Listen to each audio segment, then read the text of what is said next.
प्रिय विद्यार्थियों, आप सभी का स्वागत है आपके अपने YouTube चैनल डीजे सर पर। डियर स्टूडेंट्स, देखिए ये जो सेशन है बहुत ही ज्यादा महत्वपूर्ण है और ये गद्य और काव्य दोनों के लिए है। और प्रश्नों की श्रृंखला बहुत महत्वपूर्ण है। सामान्य हिंदी हो, आपका साहित्यिक हिंदी हो, तो उन सभी विद्यार्थियों के लिए बहुत ही महत्वपूर्ण है ये सेशन। और प्रिय विद्यार्थियों, वीडियो को बिना स्किप किए हुए पूरा देखिएगा। और इसमें जो भी गद्य के और पद्य के आपके शामिल किए गए महत्वपूर्ण प्रश्न, वो बहुत ही ज्यादा हेल्पफुल होने वाले हैं। और यहाँ से प्रश्न जो है आपके प्री बोर्ड में देखने को जरूर मिलेंगे। तो इसलिए इन 20 प्रश्नों को आप लोग देखकर ही जाने का पूरा प्रयास कीजिएगा अपने बोर्ड एग्जाम में। चलिए स्टार्ट करते हैं हम लोग यहाँ पर और देखते हैं प्रश्नों की श्रृंखला में कौन कौन से प्रश्न हैं और कौन कौन से बहुत महत्वपूर्ण बहुविकल्पी प्रश्नों की श्रृंखला को शामिल किया गया है। तो देखिए स्टूडेंट्स, पहला हम लोग का प्रश्न क्या है? 100 अजान एक सुजान। 100 अजान एक सुजान के लेखक कौन है? पहला ही प्रश्न देखिए, जानदार है एकदम। विकल्प क्या दिया गया? प्रताप नारायण मिश्र हो गए, बालकृष्ण भट्ट जी हो गए, राय कृष्णदास हो गए, श्रीनिवास दास जी हो गए। तो देखिए दोस्तों, जो पहला प्रश्न है आप लोग का, तो पहला का जो क है उसका राइट आंसर जो होगा वो दूसरा हो जाएगा। बाल कृष्ण भट्ट, यानी बाल कृष्ण भट्ट जी हैं। 100 अजान एक सुजान के जो लेखक है वो बाल कृष्ण भट्ट जी हैं। ठीक है, इंपॉर्टेंट प्रश्न रहेगा ये। छायावादोत्तर काल के लेखक कौन है? छायावादोत्तर काल के लेखक कौन है? विद्यानिवास मिश्र, आचार्य रामचंद्र शुक्ल, गुलाब राय, डॉक्टर श्याम सुंदर दास। तो देखिए दोस्तों, यहाँ पर जो राइट आंसर हो जाएगा विद्यानिवास मिश्र जो होगा इस प्रश्न का राइट आंसर हो जाएगा। छायावोत्तर काल के जो लेखक है उनका नाम है विद्यानिवास मिश्र जी। ठीक है, तो ख का विकल्प नंबर पहला जो होगा आपका करेक्ट हो जाएगा। ठीक है, चलिए बढ़ते हैं यहाँ पर आगे हम लोग और देखते हैं ग प्रश्न को। तो देखिए ग प्रश्न जो है आप लोगों का क्या है? डॉक्टर हजारी प्रसाद द्विवेदी की रचना है। डॉक्टर हजारी प्रसाद द्विवेदी की रचना है चिंतामणि, पंच परमेश्वर, कुटुज, चंद्रकला। तो देखिए राइट आंसर जो हो जाएगा वो आपका कुटुज जो है इस प्रश्न का राइट आंसर हो जाएगा, यानी ग का तीसरा। देखिए चिंतामणि जो है ये बहुत ही महत्वपूर्ण है। जो आलोचक थे महत्वपूर्ण रामचंद्र शुक्ल जी, उनका है। ठीक है ना, ये इसे भूलिएगा नहीं, बहुत ही इंपॉर्टेंट है चिंतामणि वाला भी। तो डॉक्टर हजारी प्रसाद द्विवेदी की रचना कौन सी थी? कुटुज जो है उनका रचना है। ग देखिए क्या है? कवि वचन सुधा पत्रिका के संपादक हैं। बहुत ही ज्यादा महत्वपूर्ण प्रश्न है ये। महावीर प्रसाद द्विवेदी, भारतेंदु हरिश्चंद्र। देखिए कवि वचन सुधा पत्रिका के जो संपादक थे वो कौन थे? भारतेंदु हरिश्चंद्र जी थे। ठीक है ना, ये आपका राइट आंसर हो जाएगा। चलिए आगे बढ़ते हैं अगला प्रश्न की ओर। धरती गाती है, धरती गाती। देखिए भारतेंदु हरिश्चंद्र और हरिश्चंद्रा इंटरमीडिएट का, हरिश्चंद्रा इंटरमीडिएट का हम लोग भी छात्र हैं दोस्तों, और हरिश्चंद्रा इंटरमीडिएट कॉलेज में ही हम लोग के 12th की पढ़ाई हुई थी। ठीक है, तो भारतेंदु हरिश्चंद्र जी से संबंधित देखिए वो विद्यालय है।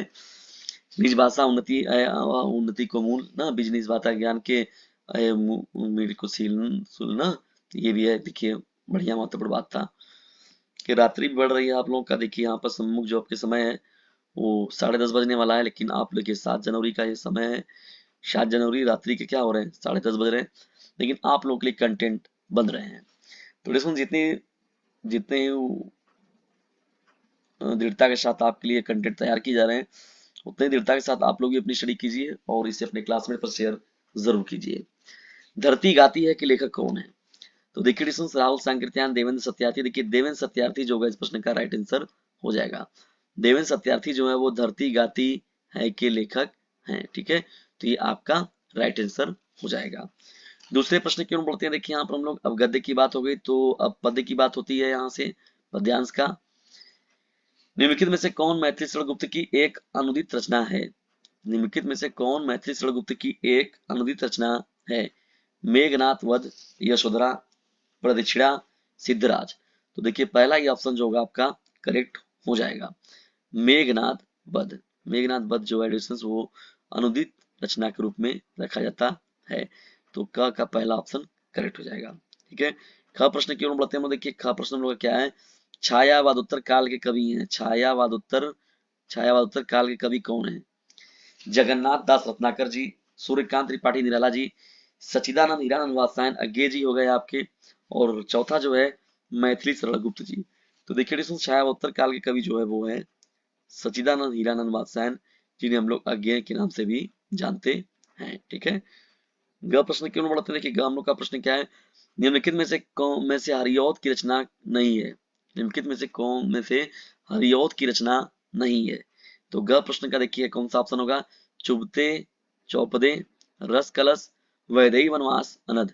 तो अनध जो होगा इस प्रश्न का राइट आंसर हो जाएगा। ठीक है, कौन सा राइट आंसर होगा? अनध जो होगा इस प्रश्न का राइट आंसर हो जाएगा। ग का विकल्प नंबर 4 करेक्ट हो जाएगा। तार सप्तक के संपादक कौन थे? देखिए ये सीधा सीधा हो जाएगा, अज्ञे जी। बहुत पॉपुलर क्वेश्चन है, मैंने कई बार इस प्रश्न का जिक्र किया हुआ है आप लोगों से। नई कविता का आरंभ माना जाता है, नई कविता का आरंभ माना जाता है, तो ये माना जाता है 1951 ईस्वी से। तो नई कविता का आरंभ कब से माना जाता है? सन 1951 ईस्वी से। ठीक है, भारत। तो देखिए डिस्टेंस यहाँ पर था, अब यहाँ से जो है हम लोग का एक सेशन समाप्त हुआ आप लोगों के लिए। तो डिस्टेंस से ये महत्वपूर्ण सेशन आप लोग को कैसा लगा कमेंट बॉक्स में जरूर बताइएगा।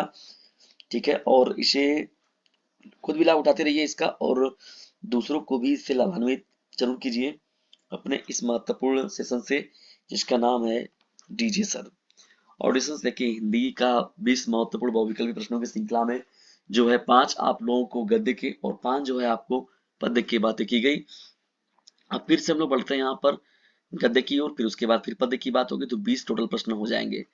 लेकिन इसे अपने क्लासमेट पर शेयर जरूर कीजिएगा। ठीक है, क्योंकि देख रहे हैं यहाँ पर चीजें जो है आप लोगों के समक्ष जो है परिश्रम हो रहा है, तो इस परिश्रम का सार्थकता तभी सिद्ध होगा जब ये सभी लोगों तक पहुंचेगा। ठीक है, तो याद रखिएगा ऑनलाइन प्लेटफॉर्म का जो सबसे महत्वपूर्ण साधन होता है sharing. Sharing is the best way of learning. तो खुद भी इसका लाभ उठाइए और दूसरों को भी लाभान्वित कीजिए इस चैनल से, जिसका नाम है डीजे सर। भारत की एकता के लेखक हैं, भारत की एकता के लेखक कौन है? हरिशंकर परसाई, वासुदेव शरण अग्रवाल, प्रोफेसर जी सुंदर रेड्डी, डॉक्टर हजारी प्रसाद द्विवेदी। तो भारत की एकता के जो लेखक थे डिस्टेंस वो मुख्य रूप से अगर देखा जाए तो वासुदेव शरण अग्रवाल जी जो होंगे इस प्रश्न का राइट आंसर हो जाएगा। तो भारत की एकता के कौन लेखक हैं? वासुदेव शरण अग्रवाल जी। और देखिए वासुदेव शरण अग्रवाल जी से भी प्रश्न जो है नियमित तौर पर पूछता आया है हमेशा। का प्रश्न क्यों बढ़ते हैं? देखिए यहाँ पर निम्न में से हजारी प्रसाद द्विवेदी का निबंध संग्रह कौन है? हजारी प्रसाद द्विवेदी जी का निबंध संग्रह कौन है? देखिए निबंधकार के रूप में हजारी प्रसाद द्विवेदी जी का नाम सराहनीय रूप से लिया जाता है। हिंदी साहित्य की भूमिका हो गई आप लोगों का, आलोक पर्व हो गया, साहित्य सहचर हो गया, साहित्य का मर्म हो गया। तो देखिए यहाँ पर साहित्य सहचर जो होगा इस प्रश्न का राइट आंसर हो जाएगा, ख का विकल्प नंबर 3। ठीक है, ग की ओर बढ़ते हैं। जैसे उनके दिन फिरे, जैसे उनके दिन फिरे निम्न में से किसका कहानी संग्रह है? जैसे उनके दिन फिरे, जैसे उनके दिन फिरे निम्न में से किसका कहानी संग्रह है? फणीश्वर नाथ रेणु का, जैनेन्द्र कुमार का, अमरकांत का, हरिशंकर परसाई का। ठीक है दोस्तों, तो ग का जो राइट आंसर हो जाएगा आप लोगों का हरिशंकर परसाई जो होगा इस प्रश्न का राइट आंसर हो जाएगा। जैसे उनके दिन फिरे का राइट आंसर जो होगा हरिशंकर परसाई जी। ग प्रश्न क्यों बोलते हैं? देखिए प्रोफेसर जी सुंदर रेड्डी लेखक हैं। सदाचार की ताबीज, साहित्य का श्रेय और प्रेम, मेरे विचार, मंथन। तो घ प्रश्न का जो राइट आंसर होगा वो आपका 3rd करेक्ट हो जाएगा, मेरे विचार। ठीक है, तो मेरे विचार नाम की जो रचना है एडिशंस उसके जो लेखक हैं प्रोफेसर जी सुंदर रेड्डी जी हैं। ये प्रश्न भी जो है बहुत ही महत्वपूर्ण प्रश्नों में एक है। अंग प्रश्न की ओर बढ़ते हैं। मेरे पिताजी संस्मरण के लेखक कौन है? देखिए मेरे पिताजी क्या है, एक महत्वपूर्ण संस्मरण है आपका, और ये किसके द्वारा है, कौन लिखे हैं इसको? तो देखिए ये कन्हैयालाल मिश्र प्रभाकर, हरिशंकर परसाई, मोहन राकेश, डॉक्टर हजारी प्रसाद द्विवेदी। तो कन्हैयालाल मिश्र प्रभाकर जो होगा इस प्रश्न का राइट आंसर हो जाएगा। मेरे पिताजी संस्मरण के लेखक कौन है? कन्हैयालाल मिश्र प्रभाकर जी इस के महत्वपूर्ण लेखक हो जाएंगे। ठीक है, तो अंग का विकल्प नंबर पहला जो होगा आपका करेक्ट हो जाएगा। चलिए गद्य की बात तो हो गई, अब बढ़ते हैं हम लोग फिर अगले 5 पद्य वाले प्रश्न की ओर। देखिए पहला हम लोग का प्रश्न ही जो है बहुत ही महत्वपूर्ण, बार बार पूछा जाने वाला। झरना के रचयिता कौन है? बहुत ही पॉपुलर है और जयशंकर प्रसाद इसका राइट आंसर हो जाएगा। ठीक है ना, और ये बहुत सीधा प्रश्न है, बार बार पूछा जाने वाला प्रश्न है। छायावाद की विशेषता क्या है? इतिवृत्तात्मकता, श्रृंगारिक भावना, सौंदर्य एवं प्रेम, उपदेशात्मक वृत्ति। देखिए बैटरी भी लोअर की ओर जा रहा है यहाँ पर। ख जो प्रश्न है यहाँ पर देखिए ख का 3rd जो होगा ऑप्शन सौंदर्य एवं प्रेम जो होगा इस प्रश्न का राइट आंसर हो जाएगा। गंगा अवतरण की रचयिता कौन है? देखिए गंगा अवतरण की रचयिता की बात हो रही है यहाँ पर, तो ग प्रश्न का जो राइट आंसर होगा आपका जगन्नाथ दास रत्नाकर इस प्रश्न का राइट आंसर हो जाएगा, ठीक है ना, गंगा अवतरण वाला। गंगा का अवतरण किस प्रकार से हुआ, इसका व्याख्यान है इसमें, देखिए बैटरी सेवर को कट कर दिया जाए, ठीक है। तो ये प्रश्न इंपॉर्टेंट रहेगा। कामायनी महाकाव्य में सर्गों की संख्या कितनी है, तो घ का विकल्प नंबर जो आपका थर्ड होगा वो हो जाएगा 15, तो 15 है। तो कामायनी महाकाव्य में सर्गों की संख्या कितनी है, टोटल 15 सर्ग है इसमें, ठीक है। तो घ का विकल्प नंबर थर्ड करेक्ट हो जाएगा। अंग प्रश्न की ओर बढ़ते हैं। देखिए दिनकर को पुरस्कार, ज्ञानपीठ पुरस्कार किसके लिए मिला था, कुरुक्षेत्र पर, रश्मिरथी पर, उर्वशी पर, हुंकार पर। तो देखिए को जो दिनकर जी को ज्ञानपीठ पुरस्कार मिला था वो उर्वशी नाम की रचना पर इनको ज्ञानपीठ पुरस्कार दिया गया था, ठीक है। ज्ञानपीठ पुरस्कार जो दिया गया था किस पर, उर्वशी पर दिया गया था, किस पर, रामधारी सिंह दिनकर जी को। तो डिस्टेंस ये रहा महत्वपूर्ण सेशन, आज का ये महत्वपूर्ण सेशन हिंदी का। आप सभी लोगों को कैसा लगा कमेंट बॉक्स में जरूर बताइएगा, और यदि वीडियो थोड़ा सा भी हेल्पफुल लगा हो तो इसे लाइक करें, शेयर करें, और चैनल पर नए तो चैनल को सब्सक्राइब करना बिल्कुल भी ना भूलिएगा। खुद भी लाभ उठाइए इसका, और सबको लाभान्वित कीजिए इस चैनल से जिसका नाम है डीजे सर। इसे कर दीजिए अपने क्लासमेट पर शेयर, क्योंकि बोर्ड एग्जामिनेशन है आप सभी लोगों के नियर।